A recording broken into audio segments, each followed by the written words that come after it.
Marcos 11, 27. Quem achou, diga amém. Amém.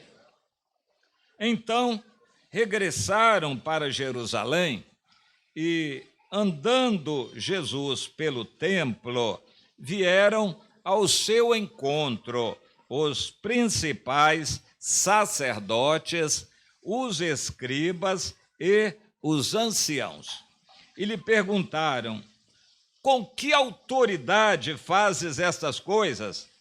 Ou quem te deu autoridade para as fazeres?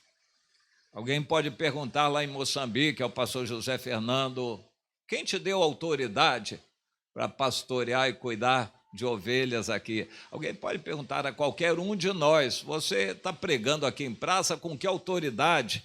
Já me perguntaram isso há muito tempo atrás, um ar livre ali na Lapa, um ambiente terrível, o diabo ficou desesperado com um grupo de jovens pregando e apareceu um sujeito emproado lá: escuta, vocês estão pregando aqui com autoridade de quem? Era um enviado de Satanás. Foi uma experiência bem marcante para mim. Cada um de nós pode ser a qualquer momento confrontado com esta pergunta também: com que autoridade você está fazendo isto? O inimigo vai apertar cada um de nós quando estiver pregando no trabalho, na escola, na faculdade, na vizinhança, vão querer provocar. Com que autoridade você está fazendo isto? Uma irmã nossa está tendo problema, ela é professora de crianças, e um pai ateu já começou a questionar: escuta, o país é laico, o que você está ensinando? Com que autoridade você está ensinando aí sobre Deus? Cada um de nós vai ser confrontado com isso. É muito importante a gente ter em mente a autoridade que nos foi dada para fazer o que a gente tem que fazer. E quando a gente está na consciência da autoridade, a gente levanta a cabeça e responde. Bem, Jesus foi questionado e aquela questão era muito importante. Ele estava no templo, que era um local considerado público. Era, digamos assim, a praça central da cidade, o átrio, o pátio do templo, que era dividido, mas na parte externa era aberto a todos e era público. E Jesus estava ensinando ali no templo e multidões vinham a ele, porque ele fazia curas, milagres, falava com autoridade, e os sacerdotes, os religiosos, ficaram muito indignados, porque o povo não dava a eles crédito, mas estava dando a Jesus. E perguntaram a Jesus: escute, você pediu autoridade a quem para estar aqui falando? Ele tinha liberdade, porque qualquer um tinha liberdade de estar ali, mas que queriam apertá-lo sobre essa questão de autorização.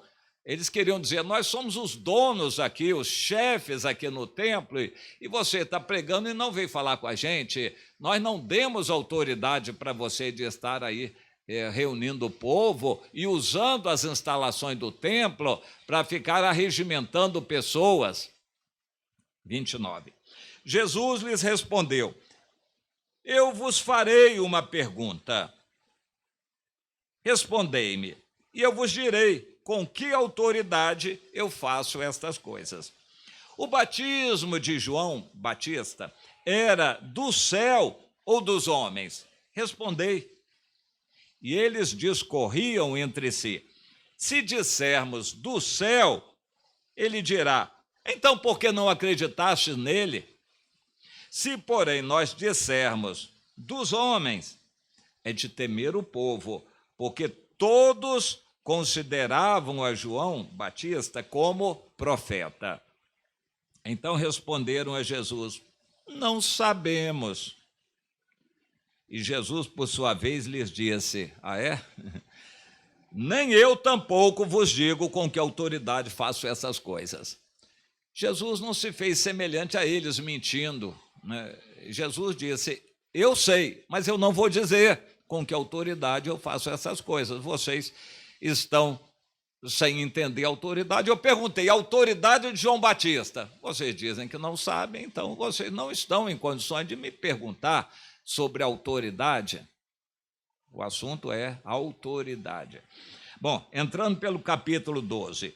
Depois entrou Jesus a falar-lhes uma parábola. Um homem plantou uma vinha e cercou-a de uma sebe, é uma cerca, em geral, viva de plantas. Construiu um lagar, um tanque de cimento arredondado para pisar uva.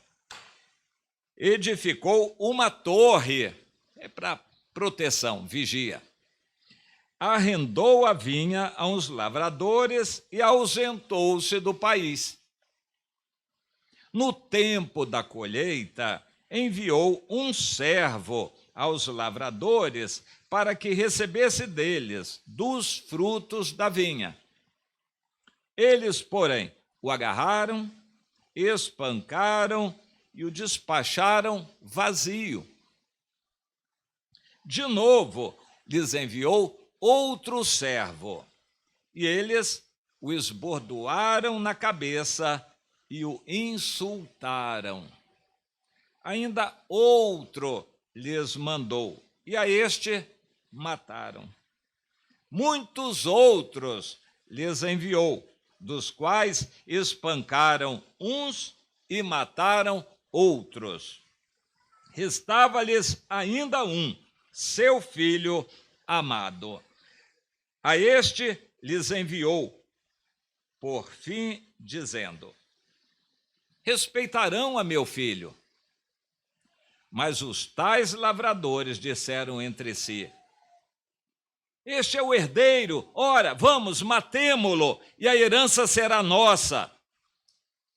Herança que eles queriam era a religião.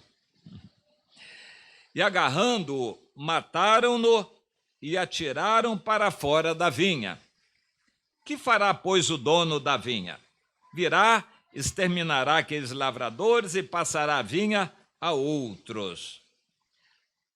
Ainda não lestes esta escritura? A pedra que os construtores rejeitaram, essa veio a ser a pedra principal, angular.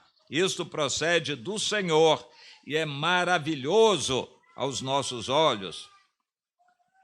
E procuravam prendê-lo, mas temiam o povo, porque compreenderam que contra eles proferira esta parábola. Então, desistindo, retiraram-se. Deus eterno, estamos nós diante da Tua palavra e pedimos, dá-nos entendimento do que o Senhor tem para nós, fala ao nosso coração. Senhor, Tu és maravilhoso, Teu Espírito Santo tem a liberdade de agir no nosso meio, nos nossos corações. Vai, Senhor, tocando e confirmando cada pessoa aqui, Senhor, no seu chamado. Senhor, que tem chamado a muitos aqui, vai confirmando, vai tocando, vai despertando, Senhor, os corações. Nós te pedimos, Tu és um Deus maravilhoso, Senhor dos exércitos, grande Deus, poderoso, que tem toda a autoridade e delegou a seu Filho Jesus. Usa de misericórdia para conosco, fala, Senhor, toca nosso coração aqui e ensina-nos a Tua palavra, em nome de Jesus. Amém. Interessante, eu perguntei ao Senhor: Senhor, que palavra, provavelmente no primeiro dia, uma palavra de entrega, decisão, de conserto, mas não, Deus deu essa palavra e eu entendi que provavelmente muito poucos estariam aqui nessa primeira reunião sem que ainda tenham entregue suas vidas a Jesus. Há pessoas que não foram batizados, mas já entregaram sua vida para Jesus, mas provavelmente que não tomaram ainda uma decisão, que não entregaram a vida para Jesus, haja poucos, e por isso Deus deu essa palavra para crentes. Mas exatamente a intenção de Deus é com os crentes, para despertar o seu povo, a sua igreja, para o arrebatamento. Nós temos como pano de fundo aqui o que Deus tem nos mostrado uma realidade. Existe uma realidade física, existe uma realidade espiritual, existe uma realidade da igreja, e Deus quer exatamente nos alertar sobre essa realidade espiritual da igreja, para despertar o seu povo. E tudo que Deus está fazendo e vai fazer na história, no mundo, de acontecimentos e calamidades que Ele vai enviar, é para despertar o seu povo. Eu estava ouvindo ontem uma mensagem que me mandaram. Um homem disse que foi acordado de noite, de madrugada, para orar, e ele sentiu uma força de Deus, um toque muito forte que sacudiu, mexeu muito com ele, e Deus falou e disse que este ano seria o ano da dor no Brasil. Interessante, eu já ouvi outras profecias falando de maravilhas. Não é isso que Deus está dizendo. Eu estou mais com esse homem. Ele recebeu essa palavra: esse ano vai ser ano de dor no Brasil, e muitos crentes vão gemer. O gemido vai ser semelhante àquele que os egípcios gemeram quando os primogênitos foram mortos. Os egípcios gemeram aquela noite. Pois é, o gemido que vai acontecer no Brasil, de leste a oeste, de norte a sul, vai ser semelhante àquele gemido do Egito, e os crentes vão cair de joelhos. Bom, a mensagem foi mais ou menos esta, e eu entendi que aquilo era de Deus. O Senhor tem nos falado de muitas maneiras diferentes sobre o que vai acontecer ao Brasil em especial, no mundo todo, mas no Brasil em especial, para despertar o seu povo.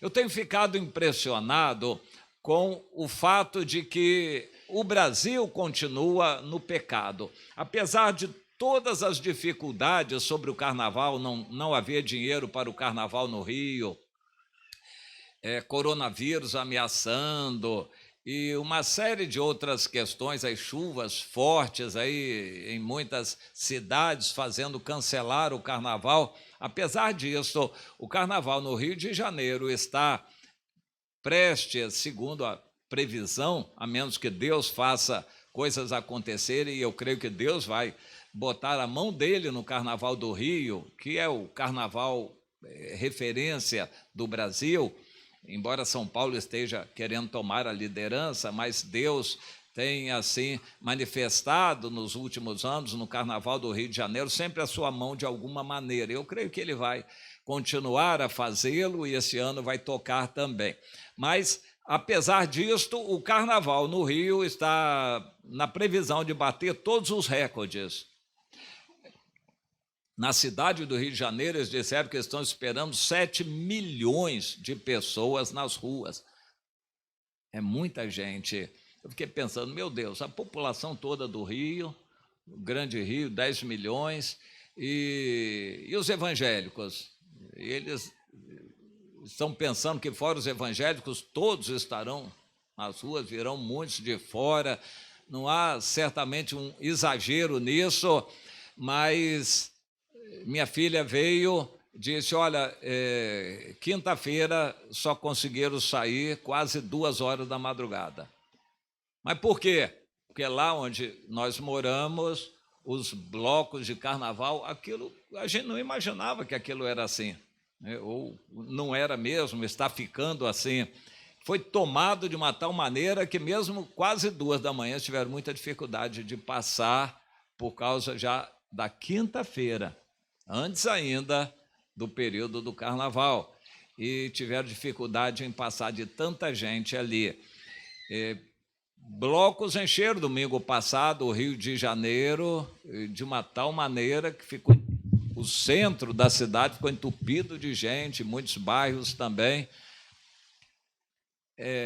Em resumo, a alma do carioca continua no carnaval. O espírito do mundo continua no coração das pessoas. Muitos crentes fogem para outros lugares e, acompanhando pela televisão, vão ficar no carnaval também, apesar de serem crentes. O Senhor certamente vai fazer algo para mostrar a mão pesada dele no carnaval, que não será vista, porque o mundo que não quer ver, não vai ver ainda que desça alguém do céu. Mas os crentes precisam ver a mão de Deus agindo. Eu estou falando sobre o carnaval. Mas e os outros acontecimentos que Deus vai fazer acontecerem no Brasil? Por exemplo, situação política.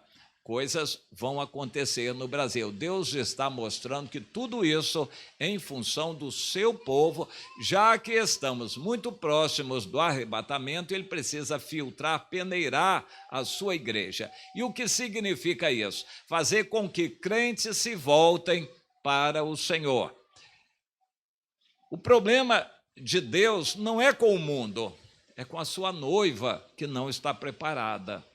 A noiva não está pura, branca e limpa, com as vestes brancas. A noiva está ainda muito contaminada, ou seja, crentes estão ainda distraídos, brincando e vivendo com o coração no mundo. São crentes na igreja aos domingos ou quando vem à igreja, e o resto, o coração continua no mundo, nos valores do mundo. Existe um problema muito sério no meio evangélico. Os católicos dizem que não tem esse problema, embora tenham, talvez em grau mais elevado ainda do que os evangélicos. É questão de autoridade. O catolicismo sempre procura centrar a sua visão no Papa, que é a autoridade máxima aqui na Terra.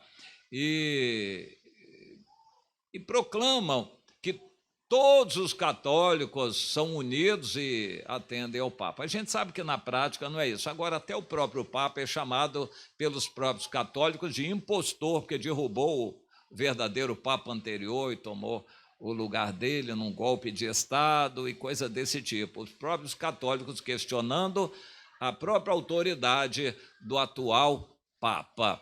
Mas o nosso problema não é com os católicos, é com os evangélicos, que divididos, desde Lutero, os evangélicos divididos, formando denominações, têm tido muita dificuldade de se unir. Os evangélicos não se unem, a não ser pela força ou pela dor, mas, em geral, não se unem. Questão de autoridade. Um pastor dificilmente aceita a autoridade de outra pessoa, ele se sente o dono do rebanho dele. O rebanho é dele, não é de Deus. É uma questão de autoridade. Os judeus consideravam o templo como a casa deles, eles eram os donos do templo. Eles não consideravam o templo como uma casa de oração de Deus para todos os povos, não, era deles. Era a sede do reino deles, o reino religioso deles, e motivo para eles se engrandecerem, se enriquecerem, viverem uma vida carnal e de muitas facilidades. Eles se consideravam os donos dali, de tudo que era religião. Infelizmente, o meio evangélico está cheio de papinhas. São pequenos papas que se julgam os donos da igreja, da sua denominação, do seu reino. Isto, de forma alguma, agrada a Deus. E o Senhor vai fazer muitos caírem dos seus tronos e muita coisa acontecer para sacudir a sua igreja. E quando a gente questiona assuntos de autoridade, é o assunto que mais divide pastores. Aqueles que participam de reuniões de pastores sabem disso, infelizmente. Eles conversam muito sobre abraço, solidariedade, amizade, até assuntos vários. Agora, quando se trata de autoridade entre pastores, o problema é sério. É sério porque eles não querem se submeter uns aos outros, cada um quer ter a sua liberdade, principalmente de administrar o dinheiro da sua igreja, eles não aceitam submeter isso aos outros. É um problema sério. E quando alguém levanta essa questão, o assunto causa divisão. Acabou a amizade entre pastores ali, porque o assunto entre líderes foi levantado. Deus vai agir nisso. Quando Jesus apareceu, ele era um João Ninguém que vinha do povo. Jesus não veio de nenhuma faculdade, nenhum curso teológico, Jesus não veio de nenhuma estrutura religiosa, ele não era representante de nenhuma grande associação de judeus daqui, nem grupo de líderes dali, nem grupo de teólogos dacolá. Jesus não era representante de nenhuma organização humana, era um João Ninguém que saiu pregando. E os religiosos, questionaram: mas como é que você sai pregando se você não recebeu autoridade? De quem você recebeu autoridade para sair pregando assim? Na prática, a autoridade de Jesus era pelo trabalho dele. Jesus andava por toda parte, atendia todas as pessoas, dava palavras vivas, ensinava e curava, fazia milagres, expulsava demônios. Isso todos os dias, o dia todo, as pessoas viam o poder de Deus em Jesus. A autoridade era espiritual, não era autoridade de títulos, nem de aparência, nem de roupa especial, era autoridade espiritual em Jesus das obras. Para nós, a questão de autoridade é muito importante. Todo cristão tem que estar debaixo de autoridade, para que ele possa exercer autoridade também.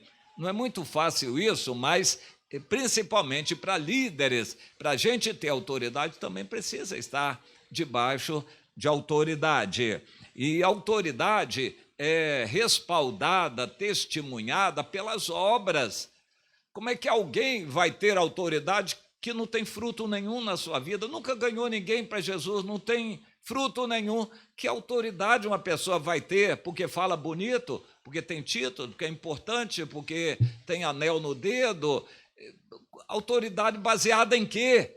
O anel vai dar autoridade, a gravata vai dar autoridade, a roupa especial, o título, o dinheiro vai trazer autoridade. A autoridade nossa vem de Deus, a autoridade de João Batista. Jesus perguntou: então tá bem, vocês querem falar sobre a autoridade? A autoridade de João Batista vinha de quem? João Batista era reconhecido pelo povo judeu todo, nunca fez um milagre, mas tinha a palavra viva de Deus e a autoridade que Deus dava para ele, era reconhecida por todos. Os líderes religiosos tremeram. Mas e aí? A gente vai ficar exposto? Não vamos falar nada não, para ele depois não ficar usando argumento contra nós.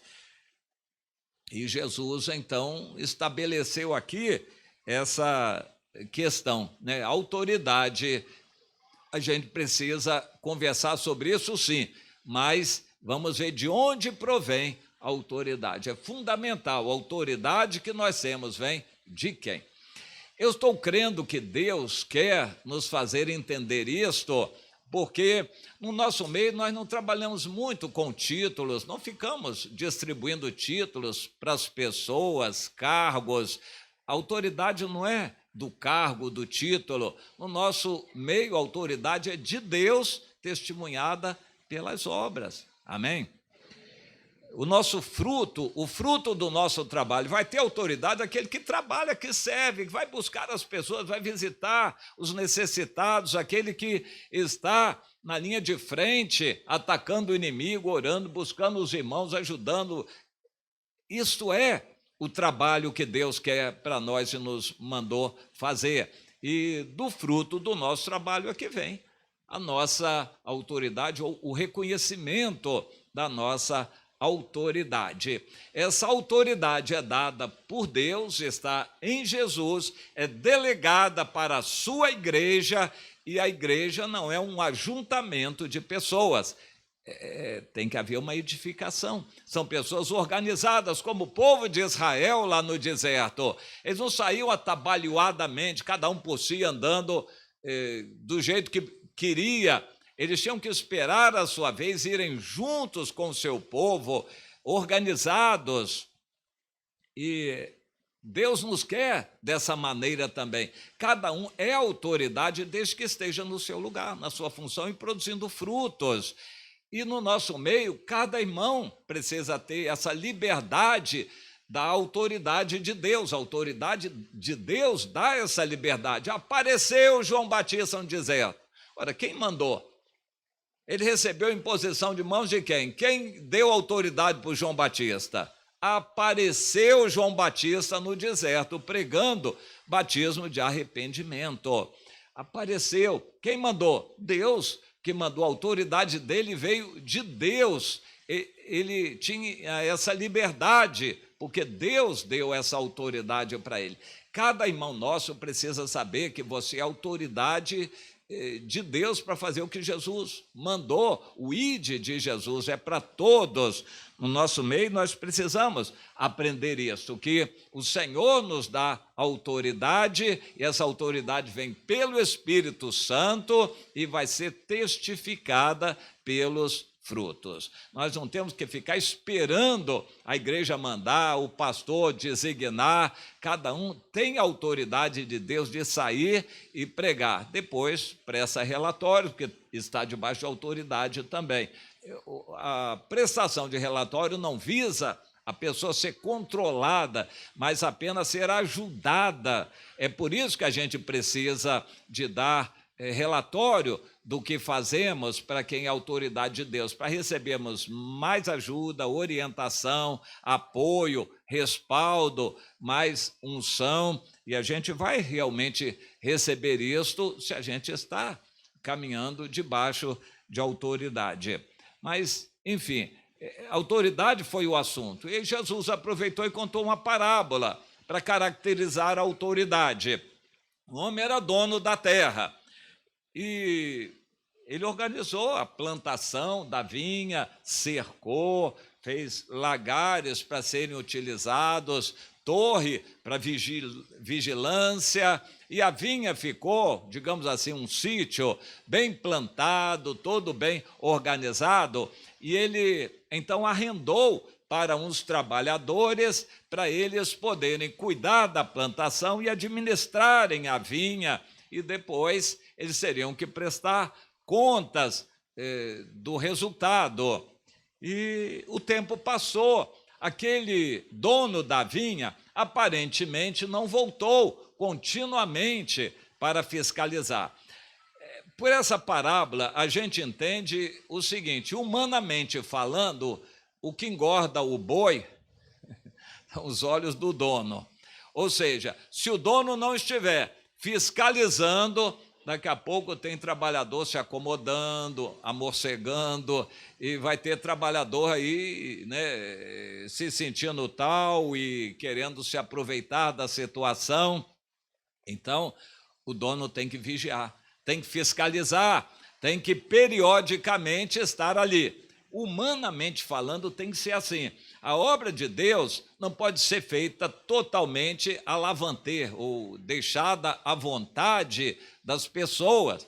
A gente diz: meus irmãos, tudo bem, reunião domingo, cada um vai trabalhar para Jesus durante a semana, daqui a uma semana, domingo que vem tem culto de novo e todos venham aqui. Quem fizer assim, o pastor que trabalhar só no culto no domingo, ele vai verificar uma coisa: breve ele vai ficar quase sem ninguém, porque o povo precisa de orientação, de estímulo, de supervisão. As pessoas não agem assim livremente, espontaneamente, de forma organizada, nem animada, nem produtivamente. As pessoas precisam de supervisão, todos precisam de liderança. A gente diz: meu irmão, vai, trabalha para Jesus e faz. A maioria não vai conseguir. É como num ambiente de trabalho, tem que ter encarregado, tem que ter supervisor, tem que ter diretor orientando a obra, supervisionando, cobrando, verificando e analisando, controlando a qualidade. Tem que haver supervisão.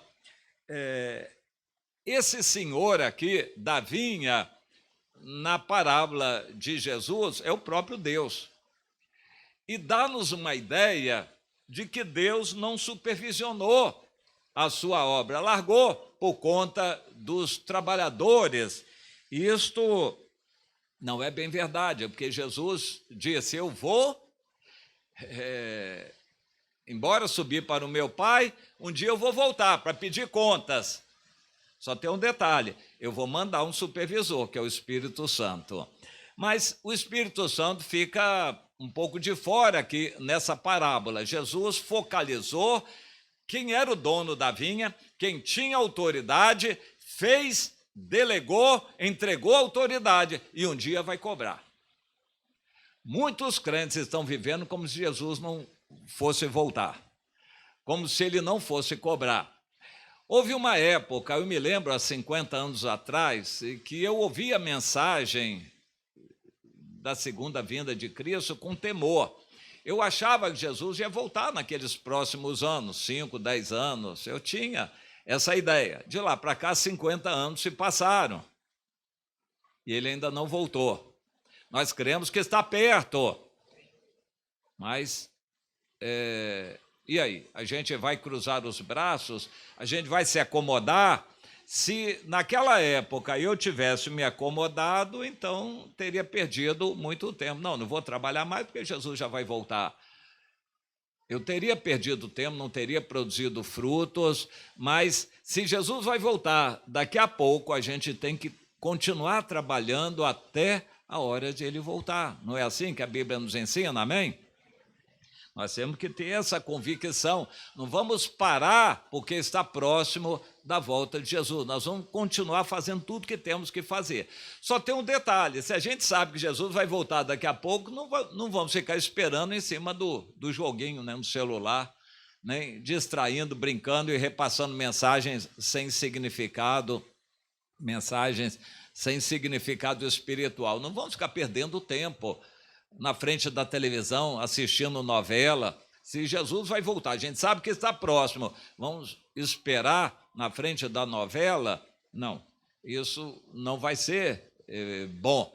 O Senhor manda a gente urgir, aproveitar as oportunidades. A volta de Jesus é breve, temos que remir o tempo e continuar trabalhando. Só porque ele vai voltar não é sinal de estarmos de braços cruzados, porque ele pode nos pegar desprevenidos. É hora de estarmos ocupados na obra dele, na vinha dele. E a vinha dele são as pessoas. Eu acho que nunca houve uma época assim tão interessante. A quantidade de crentes desviados é imensa no Brasil. Em grande parte dos casos, a gente aborda uma pessoa na rua. Eu ouvi uma estatística interessante. No Japão, e há vários grupos mundiais querendo aproveitar as Olimpíadas que vão ser realizadas no Japão este ano para evangelizar. Eles já estão classificando o Japão como povos não alcançados ainda. Segundo a estatística, então, se a gente abordar uma pessoa no Japão hoje, tem 99% de chance de ser a primeira vez que aquela pessoa vai ouvir falar de Jesus. Entenderam?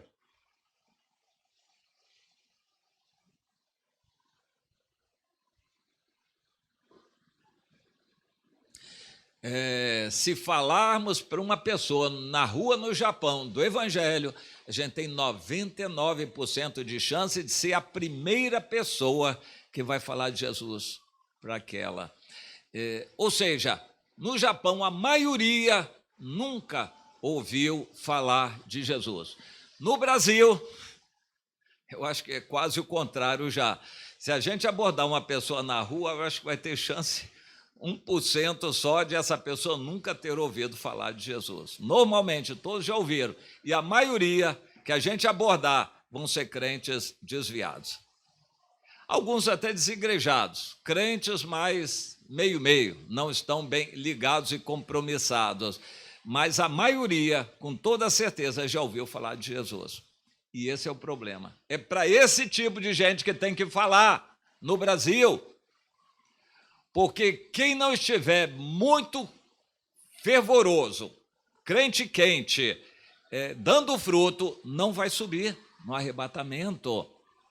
Jesus foi claro, a árvore que não dá fruto, machado nela, vai ser lançada no fogo.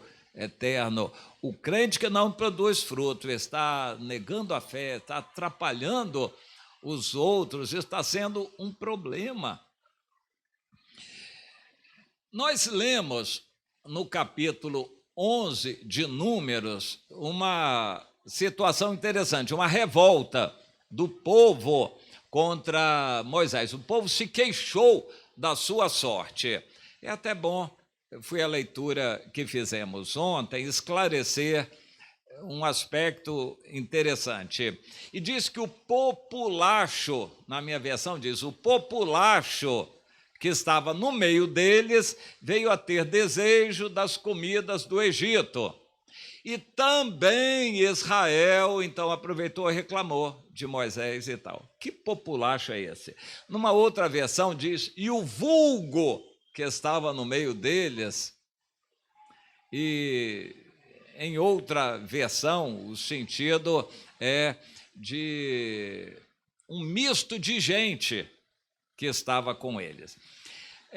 A Bíblia não diz claramente sobre isso, mas existem muitas teorias. Quando o Egito foi literalmente arrasado pela mão de Deus, os egípcios ficaram decepcionados e sem saber o que fazer. Os egípcios estavam empobrecidos, perderam tudo e tinham acabado de perder o primogênito de cada família. Eles estavam empobrecidos, arrasados. Aí sai Israel, cheio de gado, cheio de gente, não perderam ninguém, não morreu nenhum primogênito, e com fartura, porque muitos egípcios ficaram com medo, ainda deram objetos de ouro, de prata para os israelitas, saíram arregimentados como um grande exército. Segundo a teoria, muitos egípcios, sem ter mais o que fazer, desesperados, saíram junto com os israelitas. Eles foram junto com os israelitas. E esse misto de gente é que é referido ali como populacho ou o vulgo, palavra que quer dizer vulgar, o comum, povo comum. Esse misto de gente é que quando a coisa começou a apertar, eles quiseram voltar. Eles estavam com os israelitas, mas eles não eram do povo de Deus. Por isso, eles, enquanto havia maná, eles estavam se deliciando, porque o maná caía para eles também. Mas aí a coisa começou a apertar. Deus disse, ô Moisés, conte os que são israelitas, descendentes de israelitas, de cada tribo por tribo, conte. E os estrangeiros, como é que ficaram? Ficaram sem jeito, incomodados. Eles tinham que se ligar, algum israelita, porque eles tinham que estar no meio de alguma tribo. E Deus disse, tá bom, se estrangeiros estiverem com vocês, na tribo de vocês, então eles vão ter todo o direito da tribo de vocês. Então está bem. Foi a orientação de Deus. Os estrangeiros se sentiram melhor. Mas daqui a pouco começou a faltar água. Daqui a pouco, né, começou tudo a ficar difícil. Só tinham um maná para comer. Eles disseram, é melhor a gente voltar para o Egito. Lá, pelo menos, tem peixe de graça no Rio Nilo, a gente é só pescar. Tem alho, cebola e o alho poró. Alho silvestre, o alho poró. Dessas coisas todas lá no Egito, é melhor a gente voltar. Aquele misto de gente, aquele vulgo, aquele populacho, aqueles estrangeiros acabaram contaminando o pensamento dos israelitas, que também quiseram voltar para o Egito. Vejam como a influência de pessoas não ligadas é má no nosso meio. Diz o ditado que uma ovelha negra põe um rebanho a perder. Esse ditado é, assim, questionável, mas, enfim, quer dizer o seguinte, o poder que o mal tem de fermentar. Se a gente pega um saco de batatas, bota uma batata podre ali, daqui a pouco ela está contaminando as outras batatas também, apodrecendo o restante do saco. E batata podre cheira mal. Como cheira mal é batata podre? A influência que o mal tem no nosso meio. Deus quer que sejamos atentos para que todos estejam somando, caminhando juntos. E a igreja é para ser assim. Mas a igreja está no meio do mundo, que não é assim. E mesmo na igreja está cheia de joio, que também não é assim. O populacho vai estar sempre nas igrejas. O populacho é o irmão desanimado, que acaba desanimando os outros, é o que não dá fruto, é o irmão que não se apressa, não ora, não tem sede pela palavra de Deus, já se enjoou da palavra de Deus, ele não vibra, não se alegra com a leitura da Bíblia. E esse tipo de gente acaba contaminando os outros também. Isso é um problema sério. E o Senhor deixou a vinha e foi embora. Ou seja, nós temos de Deus, nós que fomos livres e conhecemos a verdade, nós temos de Deus a liberdade, inclusive de não fazer nada. Nós temos de Deus a liberdade, inclusive, de não produzir frutos. Nós temos de Deus a liberdade até de pecar. Mas o apóstolo Paulo nos alerta, não use a liberdade para o pecado, porque você vai dar conta diante de Deus, e quando o crente peca, é muito pior do que o incrédulo, porque ele sabe e conhece a verdade, a punição de Deus vai ser dobrada em relação aos do mundo. O Senhor quer nos alertar sobre isto. Você, quando andava no pecado no passado, fazia aquilo por ignorância, porque não conhecia o Senhor, mas hoje conhece o Senhor. E uma pessoa desanimada, como o populacho, que quer voltar para o Egito, uma pessoa no nosso meio, que está com o coração no mundo, acaba contaminando outros que estão ao seu redor também. E isso é muito sério. Acaba, então, desanimando os irmãos de darem fruto, desanimando os irmãos de darem relatório da sua vida para o seu líder, para receber a bênção de Deus, desanimam de obedecer à autoridade. O Senhor manda profetas, manda pessoas alertarem, e quando vieram alertar, alguns desprezaram, alguns desprezam, mas Deus está levantando o irmão nos trouxe essa palavra de exortação. Não, esse irmão é falador mesmo e tal, deixa para lá. Mas, meu irmão, é Deus que está falando, alertando a gente. Não, tal. Daqui a pouco o irmão insiste, olha, ele está perturbando já esse irmão, manda ele calar e tal. E a religião acaba até perseguindo aqueles que estão alertando a gente. Eu tenho ficado impressionado com a Alemanha.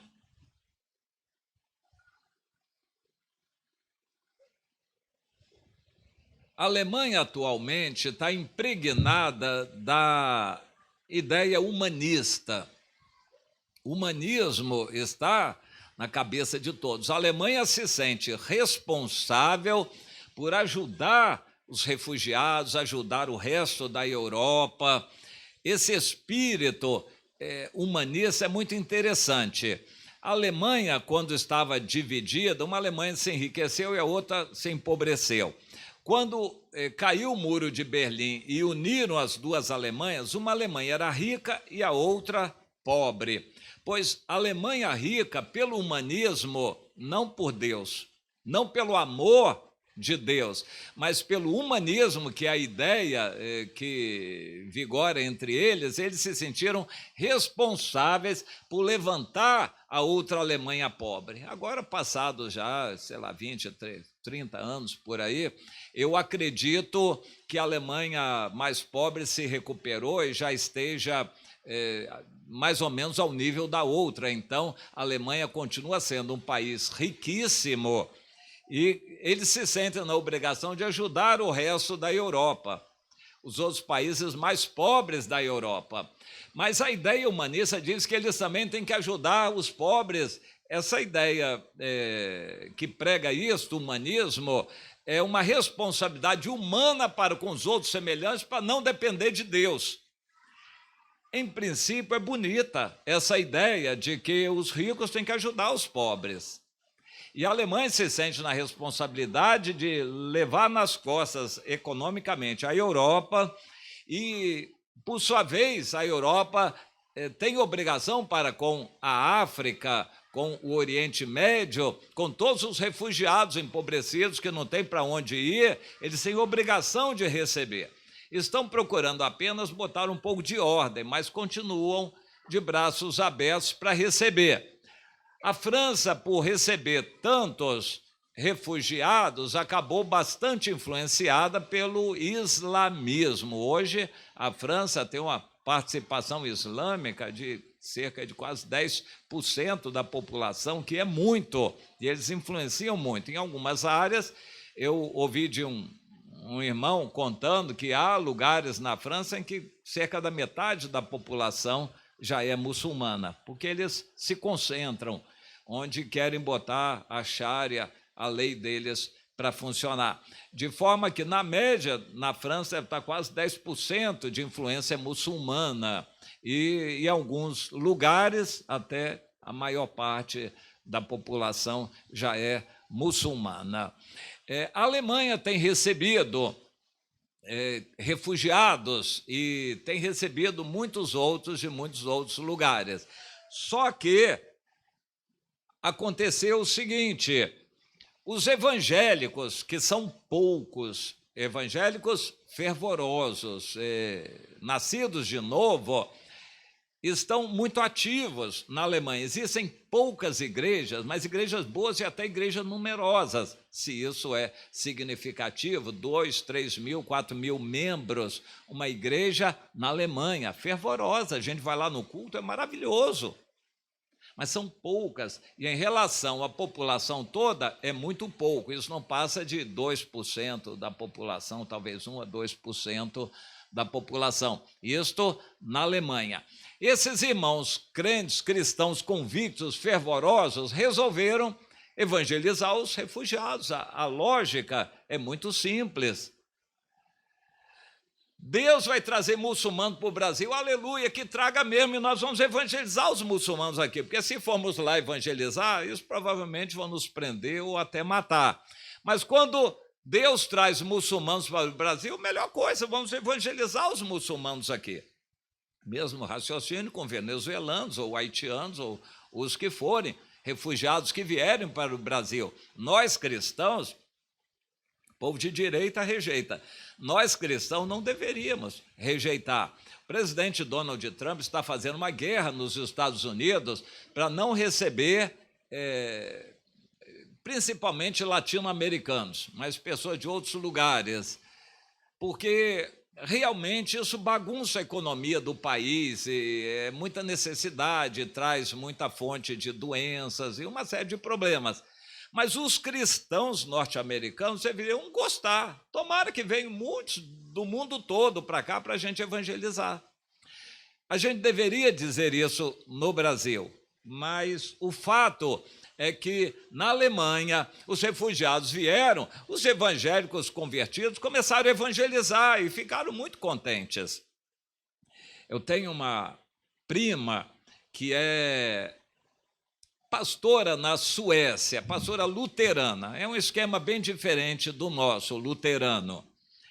E ela diz que atende centenas de pessoas por semana, atendimento pessoal. Ela quase que não tem descanso, trabalha direto. E grande parte dessa gente é de estrangeiros, refugiados. E são oportunidades de evangelizar. Ela diz que existem restrições, ela não pode evangelizar de qualquer jeito, não. Ela recebe ordens da direção que ela não pode ficar evangelizando de qualquer jeito. Interessante isso. Mas ela diz que é uma quantidade grande que vem e a orientação de cima é a seguinte: olha, se a gente receber essas pessoas, daqui a pouco eles vão ter que voltar, vai criar problema, então a gente não deve ficar evangelizando-os assim, não.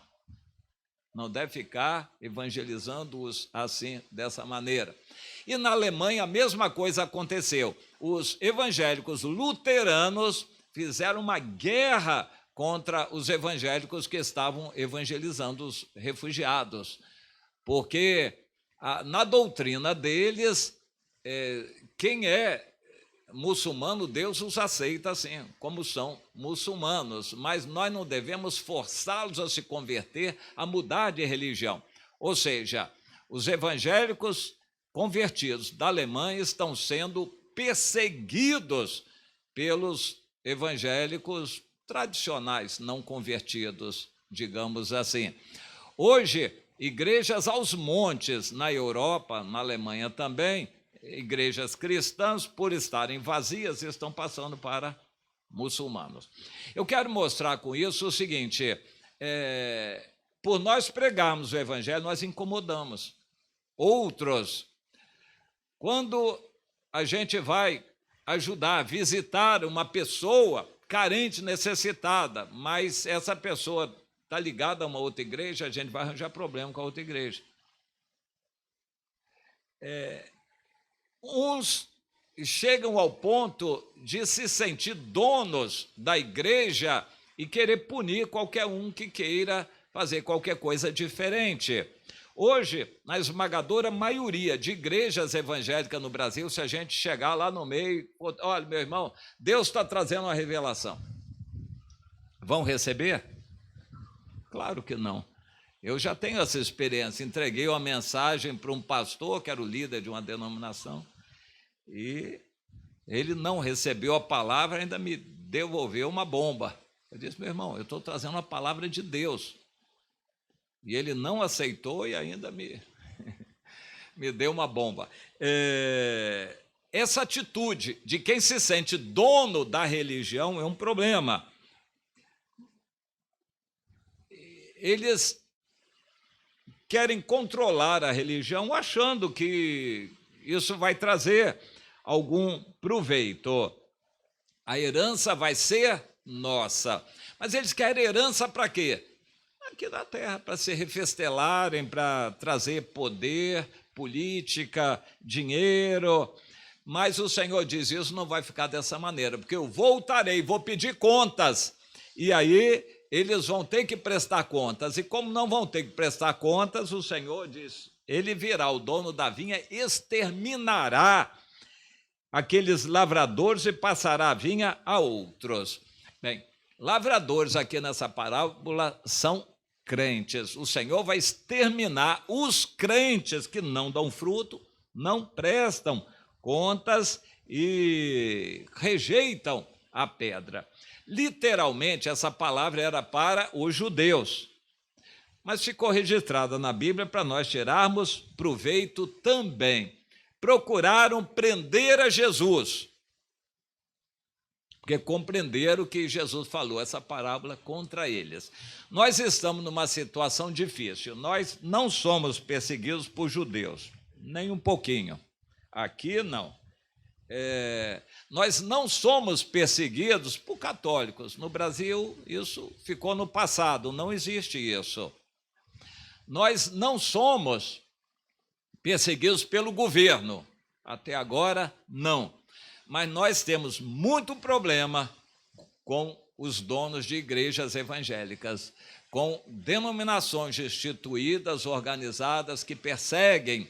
No entanto, o Senhor nos mandou entregar a palavra, admoestar, preparar o povo para o arrebatamento, para a vinda de Cristo. A noiva precisa ser purificada. Deus quer que cada um conserte sua vida para se preparar. Essa mensagem tem que ser falada.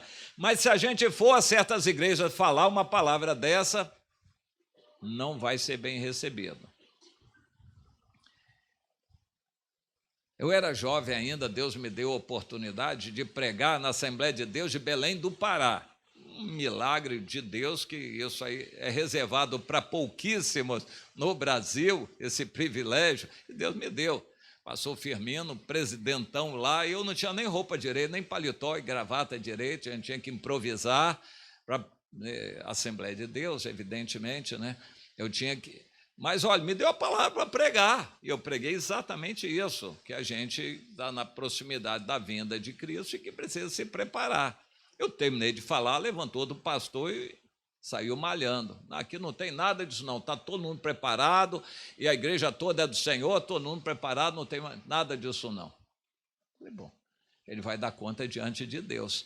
Eu entreguei, graças a Deus, o pastor Firmino, o presidente, era um homem de Deus, me deu oportunidade, e Deus falou, a palavra foi entregue. Mas isso me exemplifica que as pessoas não gostam de ser exortadas. Ninguém gosta de ser exortado, admoestado. A maioria dos crentes não gosta. A gente chega para o irmão, crente tradicional, não lê a Bíblia, vai à igreja só domingo, quando vai, a vida dele é de mau testemunho. A gente vai exortar, meu irmão, cada um na sua. A minha igreja, eu tenho a minha religião, eu estou bem na minha religião. Mas, meu irmão, a gente está vendo que não está bem. Meu irmão, não fica me julgando. Meu irmão, eu estou bem, eu dou conta diante de Deus, eu sei e tal, e nada. Ninguém gosta de ser exortado, ninguém gosta de ser admoestado, mas é o que a gente tem que fazer. O Senhor manda, exorte seu irmão, tanto mais quando vê que está se aproximando aquele dia. A volta de Jesus está aí, o mundo vai de mal a pior, o Brasil está passando pela peneira e vai passar por uma peneira bem apertada para despertar o povo de Deus no Brasil. O Senhor quer nos despertar. Despertar para quê? Uma vinha, meus irmãos, é para produzir fruto, para plantar uva, para produzir uva e fazer vinho daquela uva. Precisa produzir. A igreja é para produzir resultados. Nós não estamos aqui para encher salão, auditório, ficar fazendo enchimento de reunião. Cada um é chamado por Deus para produzir frutos. Nós estamos aqui num retiro de carnaval para buscarmos ao Senhor, porque cada um de nós precisa se encher, se renovar da unção, do poder do Espírito Santo. Nós precisamos, nós temos essa necessidade. Para quê? Para a gente sair e produzir fruto. Cada um que está aqui sabe do que tem feito para o Senhor, tem cuidado de alguém, tem amado as pessoas, tem ido visitar os fracos, afastados, os desigrejados. Você tem ido socorrer pessoas, hospitais, presídios e pessoas de rua, largados, pessoas sem rumo, principalmente crentes. Quando a gente vai nas cracolândias aí da vida, a gente fica arrasado, a gente vai descobrir quantos crentes tem ali. Quando vai nos presídios, uma quantidade imensa de presos são crentes. A gente vai nos hospitais, é muito crente enchendo o hospital. A gente deveria ver mais milagres, mas é muito crente que só assim vai se quebrantar. E mesmo só enquanto a doença durar, porque depois que ficar bom, é capaz dele não querer mais saber do Senhor também. Mas e aí? Nós temos que continuar a fazer esse trabalho. A religião verdadeira é isso, não é assistir reunião, não é ficar inventando reunião de igreja. A religião verdadeira é visitar as pessoas. Deus quer que cada um esteja fazendo isso, dando fruto. Que Deus ajude cada um de nós a rever a nossa vida, analisarmos o fruto que temos feito, para a gente se consertar com Deus, e pedir perdão a Ele de não darmos fruto e nos consertarmos, para buscarmos dele o perdão e a unção para a gente se renovar no Senhor. Crente sem fruto é terrível aos olhos de Deus, vai ser deixado aí no arrebatamento, vai ser muito triste realmente. Deus quer nos alertar e Ele vai fazer muitos de nós passarmos por peneiras mais apertadas, alguns no desemprego, outros pela enfermidade, outros pela dor em família, problemas sérios. Deus vai fazer isso acontecer. Eu, na minha família, estou aqui com o olho lá no Espírito Santo. Minha mamãe está lá internada no hospital e entubada, tomando alimentação pelo nariz. A gente está aqui, eu querendo estar lá, meu filho André está lá, não veio ainda, nem sei se vem para o retiro, porque está cuidando dela. Está sendo um chacoalhado na família. Deus age dessa maneira, sempre Ele tem propósitos espirituais com tudo isso. Deus está falando conosco Deus quer despertar cada um. Se for necessário, ele vai falar com mais dureza. Deus nos quer. Cada um de nós, então, pense nisso. Você está realmente reconhecendo a autoridade de Deus, do seu líder, prestando contas, relatório, tem produzido fruto, cuidado dos frutos, sabendo que o fruto não é seu, é para dar relatório. Nenhum líder é dono dos seus liderados, não. Tem que entregar para quem é superior na autoridade colocada por Deus e prestar relatórios do seu trabalho. Nosso desejo é esse, que cada um entenda esses aspectos. A autoridade é fundamental. E frutos. Bom, como é que a gente pode, no mundo desse tipo, a gente ser feliz? Alguns balizamentos são importantes. Aqui nós temos esse balizamento, autoridade.